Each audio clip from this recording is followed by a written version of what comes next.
There is nothing better than curling up with a good book, and that is something that kids can learn at an early age. Well, our guest host, Megan Greenberg, has a little one at home and a little one on the way. Yep. And you brought some great examples of books that parents or grandparents can introduce to their children. Yes, and I've learned all books are not created equal, and you can judge a book by its cover. So depending on your kid too, before Arlo was born, I bought all these beautiful, beautiful books, and they do not work for a toddler. Yeah. So we also don't curl up for a good book. We are in motion for a good book all the time. But these are some really cool things that are they can play with, they like. So if you have an active toddler like mine, it gives them something to do other than just you trying to read aloud and them being bored. Oh, sure. So let's start with the first one. Yep, these are really cool. These are rocket science, optical science, general relativity for babies. Wow. And it's actually interesting that these are a little bit more reading to them, but there's little, balls to push, etc. So even though they're not really useful, they do get to interact, and then as they get older, you can kind of teach them as you go along. So it's just something fun for parents, and it breaks it down for people like me too who don't. I was going to say, I could read that. So it's like subject for babies, whether it's science, relativity. Yeah, That's and really I cool. think there's like 4 to 6 of these. They're not bad words when the kids become a little older. No. Than hearing the word science or relativity. They're like,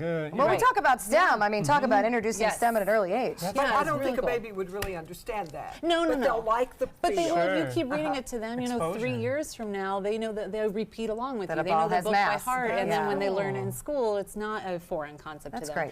great. Jelly Toy. cats, I'm obsessed with stuffed animals. I've tried to force my son to be obsessed with stuffed animals. It's not working yet, but we do love the Jelly Cat series. So we have a bunch of stuffed animals at home. What's cool for Jelly Cat is they have a lot of books that go along with the stuffed animals. So like the I Know a Monkey, you get the little monkey as well. This is, where am I pointing? This way. This is Maurice, by the way. And so, as he gets a little older, he starts to It's a little 3D associate, book. this one talks about too, my monkey who doesn't have a name in here, so he can start to associate, like this book is about my monkey, this is that's about nice. Maurice, and you can write their name. And then the inside. fun goes on after the book. So Exactly, then they get, right. That's really cool. Okay, We now all know these get a this little one. more interactive. Yes. So Eric Carle books are very famous. Everyone's seen The Hungry Caterpillar, and there's all sorts of things. They all have that kind of similar imagery. The artist always keeps it very same, but a lot of the books nowadays have things that are, as you read along, the animal makes this noise. That's the zookeeper whistles.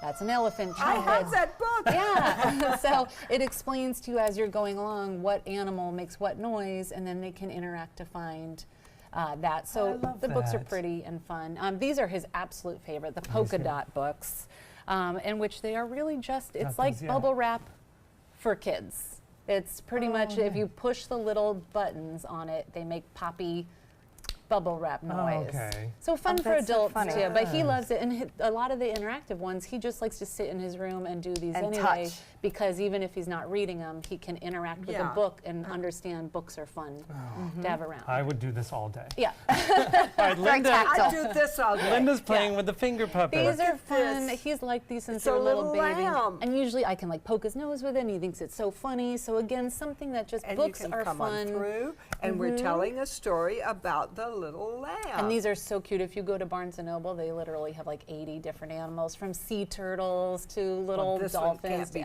elephants. Oh, I like Yeah. that then they can start to act out. I used to do this as a kid. I would act out new stories with Yep. those toys. Yeah, it just becomes something, and I bring these to restaurants a lot because he just thinks it's fun to open and whatever. So that's not my series. Have a bunch of different animals, and it's great because it can teach them about its tummy is too soft, its ears are too this. That's not my otter because my otter is this way, this otter is that way. So you're learning different parts of your body, different textures, and again, it's things to touch and scrape and rough paws, etc.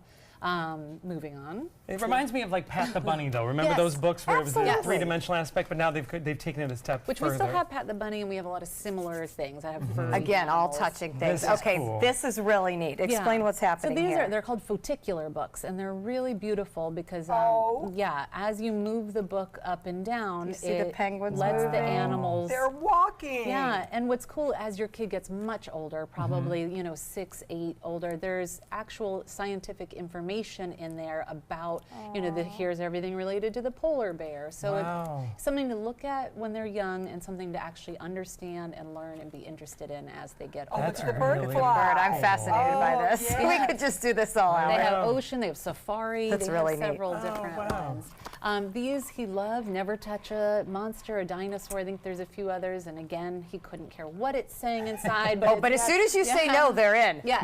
Never touch this. Okay. Right. And it's fun because, again, he's so active, so these actually keep him on my lap, engaged for story time before bedtime, that he'll sit and he'll touch this book for 10 minutes, so, well, maybe not all 10 minutes. He touches a lot of books over 10 minutes. That's great, though. And then lastly, these are really great. These are Montessori-style learning that utilizes colors, numbers, letters, and allows their fingers to trace the letters and gives an object what a that you great would idea. associate with it. And they're really pretty. I mean, they're actually yeah. like attractive books that hopefully will stand up to two sons. Well, and I was going to say, Test these of are time. really nice, thick board Yes, books. they I know are. the one thing you learn is that paper doesn't last with toddlers. Yes. So No. they're called the board books, Yes. grandparents. None of these they can rip a No, page these off. are all nice and sturdy. Great These collection. are great. Thank you, Megan. Thank What a you. great list. And we will have this on our website, Suncoast View, so you can write all these down in time for when the child starts reading and sometimes before. Yes. All right, we'll be right back.